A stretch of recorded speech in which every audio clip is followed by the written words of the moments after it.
자, 오늘은 10장 9절부터 봅시다. 10장 9절.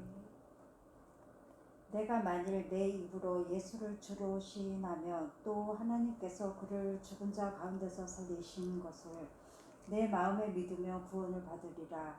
사람이 마음으로 믿어 의에 이르고 입으로 시인하여 구원에 이르리라.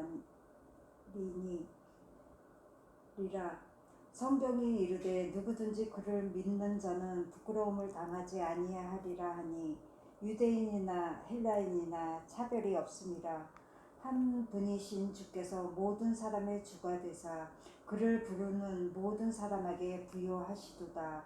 누구든지 주의 이름을 부르는 자는 구원을 받으리라. 네, 여기까지 먼저 볼게요. 자, 오늘 이제 나온 중요한 단어를 할 것 같으면 예수를 주로 시인한다고 하는 거죠. 그러니까 예수님을 주로 시인한다는 것이 어떤 의미인가 하는 거. 그 다음에 구원을 받으리라라고 하잖아요. 구원을 받으리라. 구원이라는 것은 어떤 것인가. 이게 이제 중요한 주제가 되고 그래서 이제 9절 말씀에 보면 내 입으로 예수를 주로 시인하며 그렇게 말할 때 예수를 주로 시인한다는 것이 어떤 의미이냐. 어떤 의미일까요? 예수님이 주님이시다 그런 뜻인데 예수님이 어떻게 우리의 주님이시죠? 우리의 죄를 대신해서 오신 분. 우리의 죄를 대신해서 대신 해결하러 오신 분. 그래서 그런 의미도 거기 다 포함되어 있죠. 이제 보통은 예수를 주라고 할 때는 이제 우리를 통치하시는 우리의 주인이라는 뜻인데, 주권자라는 뜻인데, 이제 문자대로 보자면은 성경에서는 예수님이 왜 주님이신가라는 그런 설명이 나와 있죠. 예수님이 어떻게 주가 되었는가. 그러니까 하나님이 어떤 경로를 통해서 예수님을 우리의 주가 되게 하셨는가 이거예요. 그러니까 예수님은 그냥 맥없이 주가 된 게 아니고 예수님이 주가 된 데에는 어떤 과정이 있어요. 그러니까 우리가 예수님을 주로 시인할 때는 예수님은 이러이러한 루트, 이러이러한 경로를 통해서 우리의 주가 되셨군요. 이걸 이제 인정한다는 거거든요. 그럼 예수님이 어떻게 주가 되었는가? 사람으로 오셔서 예수님이 주가 되시는 과정에 꼭 들어가야 되는 필수 코스가 십자가예요. 십자가. 예수님이 땅에 오신 것은 십자가 못 박혀 피를 죽기 위해서 오신 거거든요. 십자가 못 박혀 죽으셔야만 하나님의 의가 이루어지고 우리의 죄가 다 용서가 되거든요. 근데 우리의 죄가 용서가 되고 하나님의 의가 이루어지기 위해서 십자가에 죽어야 되는데 십자가의 죽임을 당할 때 그러니까는 그 십자가 사건에 누가 개입돼야 돼요? 십자가 사건에 반드시 예수님이 짊어지고 죽임을 당해야 될 우리의 죄가 개입이 돼야 돼요. 그러니까 예수를 주로 시인할 때에는 예수님은 나의 죄 때문에 십자가에 죽으신 분입니다라고 하는 고백이 거기 들어가 있는 거죠. 그러니까 여기 꼭 뭐가 있어? 내가 예수님을 죽인 가해자라고 하는 거, 내가 살인자고 내가 예수를 죽인 가해자라고 하는 고백이 밑에 깔려 있는 주의 고백이 되어야 된다는 거죠. 예수를 주시라 고백할 때 나는 당당한 사람이고 나는 믿음이 있는 사람이고 나는 올바른 사람이고 예수를 주로 시인한다. 그런 뜻이 아니고 내가 예수를 주로 시인한다고 할 때는 내가 예수를 죽인 가해자로서 예수를 주로 시인하는 거죠. 어떻게? 나는 예수를 죽였으나 내가 죽인 그 예수님을 하나님이 살리심으로 말미암아 우리의 죄를 다 해결하셔서 우리를 피로 사신 우리의 주가 되게 했다라고 하는 거예요. 자, 그 말씀을 잠깐 찾아보면 사도행전 2장을 볼게요. 사도행전 2장에 보면은 베드로가 유대인들에게 설교하는 그 내용이 나와요. 오순절 때. 거기 보면은 사도행전 2장 36절 말씀을 볼게요. 2장 36절. 그런즉 이스라엘 온 집은 확실히 알지니 너희가 십자가에 못 박은 이 예수를 하나님이 주와 그리스도가 되게 하셨느니라. 그러니까 확실히 알아라. 니들이 십자가에 못 박은 이 예수, 너희들이 십자가에 못 박은 이 예수를 하나님이 뭐가 되게 했다? 하나님이 주가 되게 했다는 거죠. 그 다음에 뭐가 되게 했어요? 그리스도가 되게 했다. 주와 그리스도가 되게 하셨다는 거죠. 그러니까 우리가 예수님을 주로 시인할 때는 반드시 어떤 주님이냐 하면 우리가 십자가에 못 박은 예수, 그 예수가 우리의 무엇이다? 우리의 주님이시다라고 하는 거죠. 그러니까 너 자꾸만 주님 주여줘 그러는데 너 자꾸 주여줘 그러는데 그 주님이 누구냐? 아, 우리가 주님이라고 부를 때 그 주님은 내가 십자가 못 박아 죽은 그 예수 그리스도, 그 예수가 우리의 주님인 거야 라고 이제 하는 거죠. 그러니까 네가 못 박아 죽인 그 사람이 왜 너의 주가 되었냐? 나는 몰랐는데 내가 예수님을 찔러 죽일 때 그 예수님은 내 죄, 모든 죄를 다 대신 담당하고 십자가에 피 흘려 죽임당한 어린 양이었다고 하는 거죠. 예전에 우리가 범죄했을 때 구약시대에는 어때요? 내가 죄를 지면 어린 양을 끌고 간단 말이야. 끌고 가서 이제 성전에 가서 내가 그 양을 잡아요. 양을 끌고 오면 누가 양을 죽여요? 제사장이 양을 죽이는 것이 아니고 누가 죽여요? 내가 죽여요. 내 죄를 대신 지고 죽는 양이기 때문에 내가 그 양을 죽이죠. 그래서 내가 그 양을 죽이고 내가 그 양의 가죽을 벗기고 내가 그 양의 피를 다 빼고 그러면 이제 제사장은 단지 그 양의 고기를 잘라서 제단 위에 태워서 번제로 드린단 말이죠. 그러니까 범죄한 내가 대신 죽을 제물을 끌고 와서 내 모든 죄를 그 어린 양에게 제물에게 다 덮어 씌워요. 덮어 씌워서 내가 칼을 뽑아서 그 양의 목을 찌르고 피를 뽑고 가죽을 벗기고 죽이는 거죠. 그러니까 똑같아요. 우리가 예수를 끌고 와서 우리가 예수를 죽이는 거예요. 그러니까 우리가 주님이라고 부르는 그 예수는 내가 내 모든 죄를 전가하고 내가 죽인 희생제물, 어린 양으로서의 예수라고 하는 거죠. 그러니까 내 죄 때문에 대신 죽임당한 그 예수님을 하나님이 뭐가 되게 했다? 우리의 주가 되게 했다. 왜 우리의 주가 되시는 거예요? 우리 때문에 죽은 그 예수가 자기의 죽음으로 말미암아 우리를 영원한 죄의 형벌 지옥에서 다시 끄집어 올렸기 때문에 마땅히 죽어야 될 자들을 살게 했어요. 누가? 어린 양 예수가. 그래서 그 예수님이 우리의 주가 되신 거예요. 이제는 그 주가 되신 예수님이 우리의 생명을 주관해요. 다시 이제 이렇게 또 비유를 말씀드려 볼게요. 야곱의 12아들 가운데서 누가 팔려갔죠? 요셉이 애굽으로 팔려갔잖아요. 근데 요셉을 누가 팔아먹었어요? 형들이 요셉을 팔아먹었죠. 그래서 요셉은 은 20개 팔려가요. 그러니까 어떻게 되냐면은 그 형들이 자기들이 팔아먹은 그 요셉 있죠. 그 요셉에 의해서 나중에 어떻게 돼? 나중에 구원을 받죠. 요셉이 미리 팔려가서 애굽에 종살이 하다가 감옥살이 하다가 총리가 되어서 애굽의 7년 풍년 속에서 기근을 다 대비해서 살게 한 다음에 형들을 다 가나안 땅에서 애굽 땅으로 내려오도록 이주를 시키잖아요. 그래서 결국 요셉 때문에 형들이 다 살아요. 그리고 그 당시에 요셉은 누구였어요? 그 당시 요셉은 애굽의 주가 되었죠. 애굽 다스리는 주가 됐단 말이죠. 그러니까 주가 된 요셉에 의해서 형들이 다시 다 사는데 생명을 누리는데 그때 그 형들은 어떤 자들이었어요? 요셉을 팔아먹은 자들이었죠. 그러니까 요셉은 형들 때문에 팔려간 자인데 팔려간 그 자가 형들의 목숨을 구해주는 주가 된 거예요.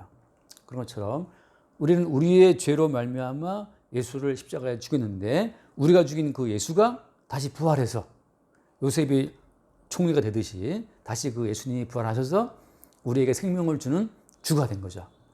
그래서 우리가 주의 이름을 시인할다, 우리가 주의 이름을 부른다라고 할 때는 그 주님은 내 죄 때문에 대신 십자가 못 박혀 피 흘려 죽고 나서 사흘 만에 부활해서 이제 우리에게 생명을 막 공급해 주는 주가 되었다라고 하는 뜻이에요.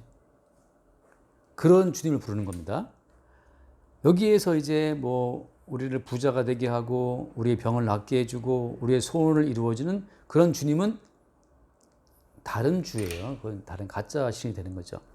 그래서 돌아와서 보면 이제 다시 10장 9절에서 내가 만일 내 입으로 예수를 주로 시인하며 또 하나님께서 그를 죽은 자 가운데서 살리신 것을 내 마음에 믿으면 구원을 받으리라. 그 다음에 10절에 사람이 마음으로 믿어 의에 이르고 입으로 시인하여 구원에 이르리니. 여기 보면 이제 구원을 받으리라, 그 다음에 입으로 시인하여 구원에 이르니라 라고 되어 있어요. 그러니까 이제 구원을 받는다, 구원에 이른다. 그죠? 또 13절에서는 주의 이름을 부르는 자는 구원을 받으리라. 자, 구원을 받는다 혹은 구원에 이른다 라는 뜻은 어떤 걸까요? 무엇이 구원이죠? 구원이라는 것은 어떤 것이냐? 나중에 보면 나오지만 이제 구원이라고 할 때는 우리의 소원을 이루는 것이 구원이 아니죠. 십자가의 길을 네, 가는 거, 주님과 동행하는 거. 그렇죠. 이제 구원이라고 말을 할 때에는 여기 이제 아까 끝에 나왔지만 13절에서 누구든지 주의 이름을 부르는 자는 구원을 받으리라고 되어 있잖아요. 그래서 13절에서 그럼 주의 이름을 부른다라고 할 때는 여기 반드시 전제가 뭐냐 하면은 우리 개인의 이름 자체를 부인하는 거예요. 예. 나의 이름을 부인한다는 것은 곧 내 존재를 부인하는 거거든요. 그러니까 정춘하의 이름을 부인한다는 것은 정춘하의 존재를 부인하는 것이고, 그다음에 정춘하가 추구하는 세계를 다 부정하는 거예요. 그러면 왜 주의 이름 불러요? 이제는 주님의 세계, 이제 주님과 주님의 나라, 주님의 세계만을 인정한다는 거예요. 그게 주의 이름을 부르는 거죠. 그러니까 구원이라고 하는 것은 주님의 이름으로 존재하는 그 세계 속에 내가 살아가는 거죠. 그러니까 내 이름의 세계는 어떻게 됐어요? 이제 없어졌어요. 죽었어요. 그리고 주의 이름으로 통치되는 세계 속에 살아가는 그것이 구원이다. 그러니까 구원받게 된 사람에게는 자기와 자기의 세계는 없어요. 그러니까 매일매일 자기와 자기의 세계가 부정당하고 깨달아가고 거부당하고, 내 꿈과 내 계획은 날아가도 나는 이미 주님의 세계에 살고 있구나. 이게 주께서 나를 창조하시고 창설의 나를 부르신 뜻이구나를 알아가는 거죠. 그러니까 내가 추구하는 계획은 매일매일 올라오지만 주님의 구원은 내가 추구하는 모든 계획이 그건 허상이야. 그건 세상적인 꿈이야. 그건 세상에서 만들어준 하나의 허구의 세계하고 그걸 부정하시고, 창세전에 내가 너를 알고 그다음에 너를 창조해서 이 땅에 내보내고 한 것은 주의 이름으로 만들어지는 그 세계를 위해서 내가 너를 만들었고 이 시대에 태어나게 했다라고 하는 거죠. 그래서 지금 너는 살든지 죽든지 가난하든지 부하든지 아프든지 건강하든지 돈이 많든지 없든지 간에 너는 지금 주의 이름으로 만들어지는 그 세계를 위해서 존재하고 있는 것이다. 그러니까 주의 이름으로 존재하고 살아간다는 것을 알 때 그 사람은 지금 구원받은 사람이죠. 근데 예를 들어서 그렇잖아요. 이스라엘 사람들이 이제 출애굽했어요. 그래서 나중에 애굽에서 나왔단 말이죠. 그래서 이제 애굽에서 구원받은 거잖아요. 근데 애굽에서 구원된 이스라엘이 광야를 쭉 지나가면서 항상 어디를 그리워해요? 항상 애굽을 그리워하죠. 애굽에서 먹었던 파와 부추와 술과 고기와 뭐 이거 막 재밌어 좋아 그리워하고, 또 애굽에 살던 때가 재밌었다. 옛날 성경에서 그렇게 나왔어요. 애굽에서 살던 때가 재미있었다고 나와 있는데 그게 너무 재밌었던 거예요. 그러니까 구원받고 광야에 들어왔는데 계속 애굽이 그리워. 그때 그 시절 막 술 마시고 춤을 추고 노래 부르고 놀던 그 있잖아요. 뭐 파와 부추와 고기를 먹고 재미있게 살던 그때를 막 그리워하죠. 그래서 때만 뭐 툭하면 이제 모세를 돌로 치고 돌아가자 애굽으로. 맨날 그렇게 노래를 불러요, 이스라엘 사람들이. 그러면 이스라엘 사람들은 구원됐어요, 안 됐어요? 이스라엘 사람들은 구원 받은 사람인데 출애굽을 했으니까 홍해를 건너왔는데 그들의 정신은 아직 구원 자체가 뭔지를 누리지를 못하는 거죠. 맨날 애굽을 그리워하니까. 그러니까 광야가 지겨워요, 안 지겨워요? 광야가 괴로운 거야. 광야가 막 억지 광야가 되는 거죠. 그러니까 구원이라고 하는 것이 무엇인지를 모르게 되면 우리는 구원받은 성도임에도 불구하고 계속 구원의 세계에 살아가는 그것이 고통과 괴로움이 될 수가 있어요. 그러니까 예수를 섬기는 게 너무 버겁고 힘들고 재미 하나도 없어요. 그게 자꾸만 애굽으로 가고 싶어. 다시 세상으로 가고 싶은 거죠. 근데 또 돌아갈 수가 없어. 또 홍해가 막히기 때문에 또 돌아가는 길도 몰라. 광야에 깊이 들어와 있어가지고. 그러니까 이스라엘 사람들이 광야에서 어떻게 해요? 다 죽어요. 다 그러니까 고통 속에 뭐 음행하다가 뭐 몇몇 명이 죽고, 불평하다가 또 뱀에 물려 죽고, 또 우상 숭배하다가 또 몇 명이 죽고, 쭉 그냥 죽는 거죠. 그 왜 죽이냐 하면 그것도 참 의미가 있어요. 하나님은 그들의 육신을 죽임으로써 계속 그들의 영혼을 살리시는 거거든요. 육신을 살려두면 계속 가니까 애굽으로. 그래서 다리몽둥이를 부러뜨리듯이 육체를 쳐요.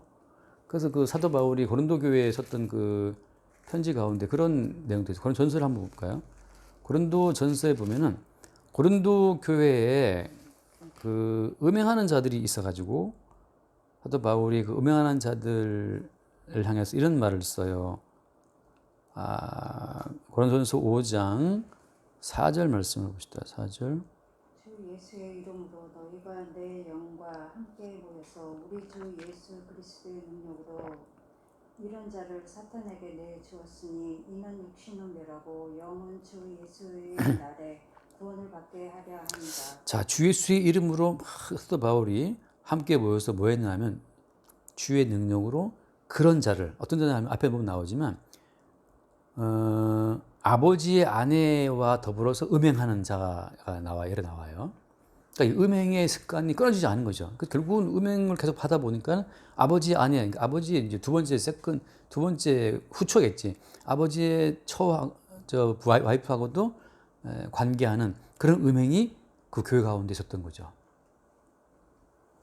그래서 사도 바울이 도저히 그 음행의 습관이 끊어지지 않으니까 어떻게 했어요?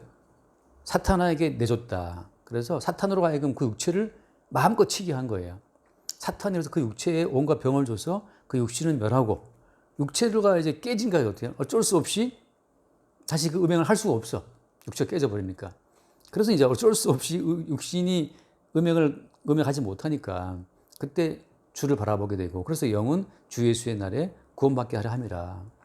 결국은 하나님이 광야에서 이스라엘 백성들을 다 죽여버린 것처럼 왜 그 육신이 살아있는 한 계속 애굽을 그리워하니까 다 죽여쳐 없애고 그들로부터 태어난 이세들로 하여금 가나안 땅에 들어가게 했단 말이죠. 그러니까 성도 같은 경우에 구원받은 성도는 자꾸 이제 이전 죄로 돌아가 버리면 주님이 그 육체를 쳐버려요. 육체를 쳐가지고 이제는 범죄를 하고 싶어 할 수 없도록. 그리고 마지막에 그러니까 징계죠. 반복되는 징계를 통해서 그들의 구원 자체를 온전히 하시는 거죠. 그러니까 그럼 항상 범죄하면 늘 주님이 칩니까? 주님이 치시죠. 그래서 사도 바울 같은 경우도 어제도 아까 말했죠. 사도 바울도 육체의 가시를 줬어요. 그러니까 바울같이 대단한 은혜를 체험한 사람도 육신을 입고 있기 때문에 늘 범죄할 수밖에 없어요. 교만할 수밖에 없고. 그러니까 주님이 사단의 가시를, 사자를 보내 육체의 가시를 팍 박아놓으므로 말미암아 교만할 수가 없는 거지. 아픈데 어떻게 아프면 아무것도 못해요. 정말 사람이 아프면 그냥 흙덩어리에 숟가락 하나 들 힘도 없어요. 그러니까 주님이 육체는 사탄에게 내주고, 그거 똑같아요. 사도 바울도 똑같이 육체의 가시 곧 사탄의 사자를 주셨다 내 몸에. 그러니까 주님께서 육체를 치시지 않는 한 우리 인간은 너무 까불고 오만하게 또 돌아가 버립니다. 그러니까 돈이 너무 없어갖고 돈이 없든지 육신이 약해가지고 뭘 할 수 없든지 아무튼 그 육신 자체를 주님이 쥐어짜지 않으면 인간은 다시 돌아간다고 하는 거죠. 그래서 주님의 구원이라고 하는 것은 우리가 꿈꾸고 생각하는 그런 구원을 늘 깨뜨리고 내 이름과 내 존재와 내 존재의 욕망이 만들어내는 거짓 구원의 세계를 늘 깨뜨리고 그리스도의 이름이죠. 주의 이름으로 세워지는 그 구원 속에 우리를 있게 하시는 거예요. 그러니까 우리가 봤다시피 욥 같은 사람도 경건한 사람이지만 어때요, 주님이? 재산 다 날려버리고 돈 다 날아갔어요. 아들, 딸 다 죽었어. 사랑할 혈육이 없어. 본인의 몸도 이제 병들었잖아요. 왜 이렇게 하냐면은 주님의 구원이 무엇인지를 확실히 알게 하는 거예요. 주님의 구원은 네 육체가 상상하고 네 육신이 욕망하는 그런 구원이 아니야. 네 육신의 구원은 뭐예요? 네가 원하는 육신의 구원은 애굽의 삶이야. 맛있는 맛난 거 먹고 좋은 거 즐기고 재미나게 살고 그게 애굽식의 구원이거든요. 육신의 욕망을 다 성취하는 것 그게 구원이지만 주님의 구원은 어떤 거예요? 아까도 잠깐 말씀하셨지만 예수님이 걸어가신 십자가의 여정에 참여를 시키는 것이 그것이 구원된 자예요. 그래서 주님이 당했던 그 고난의 가치를 알게 하는 거죠. 지난 주일 오후에 비느하스가 창을 들어서 그 모압 여인과 음행에 있었던 그 이스라엘 족장 하나를 찔러 죽였잖아요.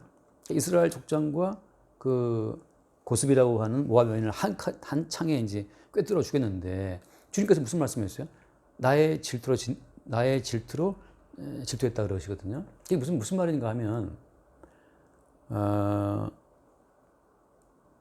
예수님이 우리를 얼마나 사랑했는지 우리는 다 몰라요. 얼마나 사랑했냐 하면 우리를 위해서 우리 죄 때문에 그죠?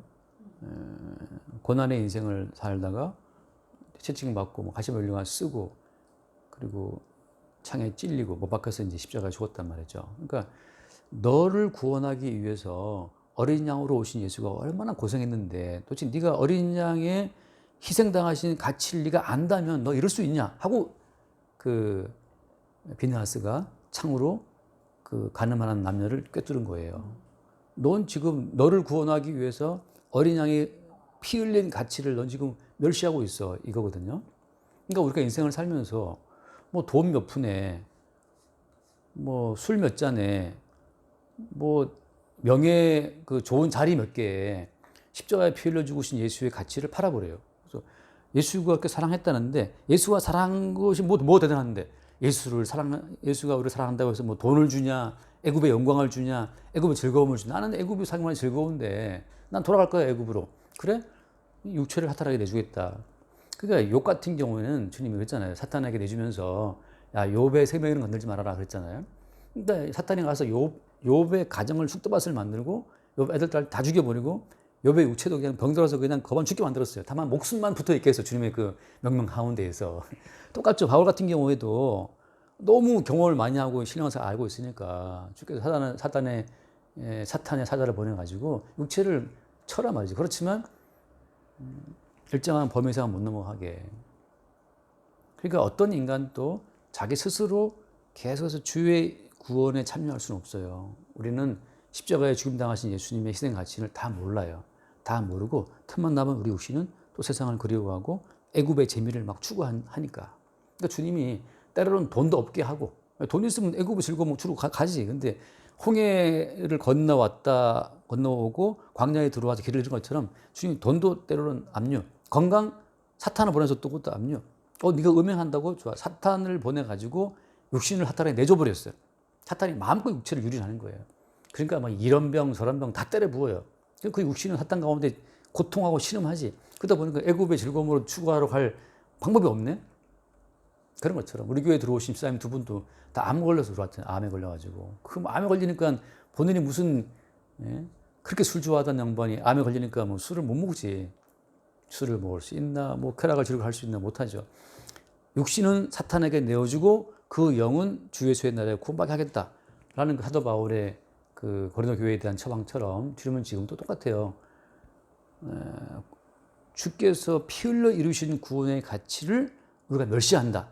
그 비느하스가 창을 찔러서 육체를 깨뜨렸던 것처럼 지금 또 네가 십자가에 피 흘리신 주님 구원의 가치를 네가 못 얻게 하고 주님이 또 그 육체 가운데 징계의 채찍을 때림으로써 다시 그 온전한 구원으로 돌아가게 만드는 거죠. 온전한 구원이라고 하는 것은 다시 말씀드리면 온전한 구원인 것은 그리스도 예수의 세계, 주님의 세계에 우리를 살게 하는 거예요. 그건 전제는 뭐예요? 내 세계는 항상 무너진다. 따로 내 집을 세울 수 없어요. 우리는 이미 주의 이름으로 지어지는 거대한 집의 일부, 큰 집의 우리는 일부로 지금 기능하고 있는 거예요. 그리스도 예수의 나라의 일부로 우리가 부름받은 거예요. 그 몸의 지체의 한 부분으로 부름받은 것이고 우리가 한 몸에 손이 있고 발이 있고 발가락이 있고 뭐 눈이 귀가 있고 많은 것처럼 우리는 그리스도 예수의 한 몸의 지체의 일부로 우리가 부름받기 때문에 개인적인 내 몸이 아니라 그리스도 예수의 몸에 우리는 일부로 구원받는 거예요. 그래서 늘 말하지만 구원은 주님만 받아요. 우리는 구원받는 주님의 지체로 혹은 구원받는 주님의 신부로. 그러니까 우리는 어제 말씀처럼 벌거벗게 태어나고 우리는 아무것도 한 게 없는데 신랑이신 예수의 옷을 입고 우리는 구원받는 거거든요. 그러니까 내 공로, 내 의로움 아무것도 없어요. 신랑이신 예수 그리스도께서 돈 벌어 오신 거 그걸로 살아가는 것처럼. 내가 막 애쓰고 힘써 내가 꾸려가는 게 인생이 아니에요. 그리스도 예수의 피 흘려 죽으신 은총으로 그걸 덧입고 우리는 살아가는 인생이죠.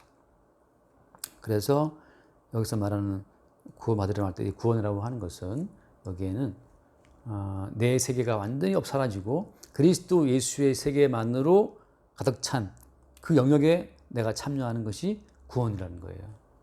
구원은 주의 세계에 참여하는 것. 그건 전제는 무엇이다? 내 세계는 완전히 빠그라지고 사라지는 거예요. 내 세계는 없어요. 그러니까 뭐 돈을 벌든 돈을 못 벌든 돈을 까먹든 돈을 뭐 갑자기 막 일확천금을 얻든 간에 그 모든 것은 내 이름으로 세워진 내 세계가 아니고 주의 이름으로 세워지는 주님의 세계를 위해서 우리 가운데 공급되는 거거든요. 그러니까 구원받은 사람은 항상 이것이 내 것이 아니고 누구 것이다? 주의 것이다. 심지어 어때요? 나도 내 것이 아니고 주의 것이니까. 그러니까 그 뒤에 이제 그런 흐름 가운데서 한번 읽어볼게요. 로마서 14장을 보면은 그래서 그런 고백을 하는 거예요. 로마서 14장 7절. 우리 중에 누구든지 자기를 위하여 사는 자가 없고 자기를 위하여 죽는 자도 없도다. 우리가 살아도 주를 위하여 살고 죽어도 주를 위하여 죽나니 그러므로 사나 죽으나 우리가 주의 것이로다. 아멘.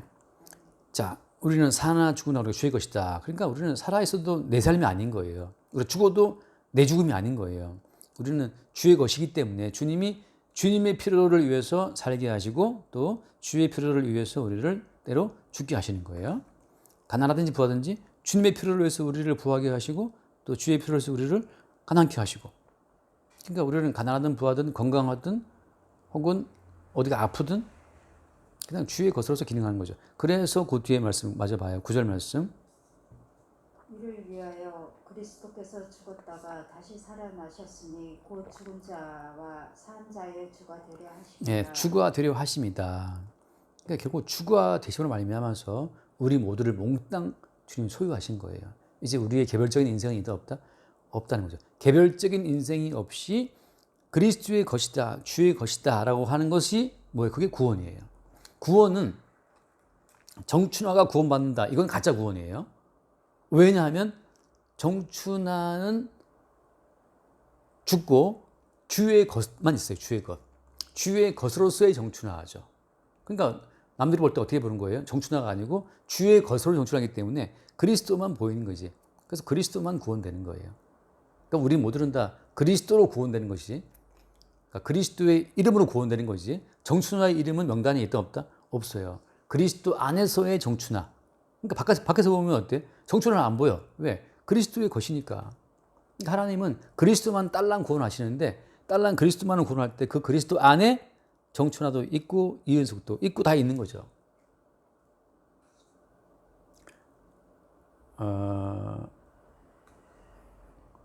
우리가 뭐 그 일본 갔다 올 때도 뭐 그 티웨이 항공 뭐 747 어쩌고 뭐 그런 거 있잖아요. 그 티웨이 항공이 그냥 들어왔을 뿐이야. 티웨이 항공이 쪽 공항에 내려 들어가다 보니까 티웨이 항공 문이 열리면 거기서 뭐 수백 명이 우르르 튀어나오는데 거기에 뭐 수없이 많은 이름들이 들어있는 거죠. 단지 티웨이 항공의 이륙 그다음에 착륙을 허락했을 뿐이야. 공항에서는 티웨이 항공 몇 호기에 착륙을 허가되었는데 그 항공에 딱 열어보니 그 속에 뭐 수백 명이 나오는 것처럼 다만 하나님은 천국에 그리스도 예수만 입국을 허용하시는데 그리스도 예수 안에 거기에 그리스도의 것으로서의 수없이 많은 14만 4천으로 대표되는 구원받은 모든 자들이 거기에 포함되어 있는 거죠. 그러니까 딸랑 혼자 정춘하가 뭐 대한해협을 넘어서 일본에서 쭉 날아온 거 아니란 말이죠. 정춘하가 혼자 막 뭐 하늘 날아가지고서 일본 간 것도 아니고 그냥 티웨이 항공이 일본 날아갔다가 티웨이 항공이 일본에서 한국을 왔을 뿐이야. 남들이 볼 때는 비행기만 왔다 갔다 했는데 그 속에 누가 있어요? 그 속에 정춘하도 있고 이은숙도 있고 다 있는 거죠. 그런 것처럼 그리스도 한 분만 이 땅에 내려왔다가 다시 올라갔는데 그리스도가 이 땅에 내려올 때는 그냥 빈 몸으로 내려왔어요. 사흘 만에 죽고 부활할 때는 어때요? 그 속에 수없이 많은 그리스도의 것이 다 딸려 올라가는 거죠. 그리스도의 것으로서. 그게 이제 구원이라는 거예요. 그러니까 구원 자체는 나와 나의 존재가 영원히 이어지는 것이 아니고 나와 나의 존재는 다 그리스도 속으로 다 빨려 들어가. 그리고 그리스도의 것으로서만 다 변환돼요. 그래서 그리스도 예수의 것으로서 그의 지체로서 그의 한 몸의 일부로서 구원되는 거죠. 그게 구원이에요. 그리스도 예수 안에 있는 것이. 그러니까 바꿔 말하면 구원된 사람은 사나 죽으나 내 것은 있다. 내 것은 없고 사나 죽으나 내 인생은 주의 것이네. 가난한 자리에 있으면 주님이 가난한 자리 있게 하신 거고, 뭐 돈 많은 자리 있게 하시면 주님이 있게 하시는 거고. 그런 것이 그것이 이제 사나 죽으나 주의 것으로 존재하는 그것이 구원이라고 하는 거죠. 그러니까 여기서 자꾸만 이제 다른 구원을 생각하는 순간 어떻게 돼요? 주님이 사탄을 보내가지고 또 때려 부숴요. 그래서 다른 구원의 영역을 만들 수가 없어. 다른 구원의 영역을 만들면 그것이 암덩어리예요. 암덩이는 항암제가 들어와서 그 암세포를 죽여버리듯이 우리가 나만의 세계를 쭉 갖고 있으면 주님이 그걸 또 때려 부숴요. 때려 부수는 방식은 아까처럼 여러 가지 방식으로 사탄을 보내서 욥의 집안을 쑥대밭 만들듯이, 아니면 하도 말이 많은 것처럼 육신을 사탄에게 내주는 식으로 하든지, 아니면 주님이 바울의 몸에 했던 것처럼 사탄의 사자를 보내서 바울의 육신을 주저앉히듯이 그렇게 하든 간에 주님은 나만의 세계를 갖지 못하도록 주님이 계속 자기 몸을 세워나가는 거죠. 그래서 성도는 매일 그걸 확인해요. 주님의 구원이 살아서 계속 주님의 구원에 이르게 하시는구나. 그래서 아까 표현 자체가 구원을 받으리라, 혹은 구원에 이르느니라, 또 구원을 받으리라. 그 모든 것은 결국 주님이 다 행하시는 거예요. 그래서 이제 구원된 백성은 주님에 의해서 계속 그 구원 자체를 처음에 시작하신 분이 끝까지 그 구원을 이뤄나가시는 거죠. 계속 주님 활동해서. 여기까지 합시다. 주님 감사합니다. 주님의 구원은 십자가의 여정을 가는 길만이 주님의 크신 사랑을 알면서 내 공로, 내 의지 다 배제하며 그리스도의 영역에 참여하며 항상 주님의 뜻을 새롭게 발견하며 주의 십자가 온전 속에 그리스도의 것으로 살 수 있으며 항상 은혜 속에 감사하며 사랑이 많으신 예수 그리스도 이름으로 기도드렸습니다. 아멘. 주님 감사합니다. 주의 이름을 부르는 자가 구원받으리라 말씀하실 때 그 주의 이름이 우리의 모든 죄와 허물을 대신 짊어지고 비참하게 죽임을 당한 어린 양 예수이심을 늘 새롭게 발견하게 하시고, 우리가 죽인 예수에 의해서 우리가 구원받는 이 놀라운 구원의 비밀을 성령 안에서 늘 새롭게 따를 수 있도록 인도하여 주옵소서. 우리만의 세계를 위해서 주께서 우리를 구원하신 것이 아니라 우리의 세계를 깨뜨리고 그리스도 예수의 세계를 위해서 우리를 구원하신 것임을 날마다 보게 하셔서, 이미 우리를 구원하신 그 주님이 주님의 구원을 온전히 이루기 위해서 개별적인 우리의 인생을 깨뜨리고 주의 것으로 우리의 인생을 만들어 가시는 그 순간순간을 바라볼 수 있도록 축복하여 주옵소서. 우리 주 예수를 기도드립니다. 아멘. 여기까지 하겠습니다.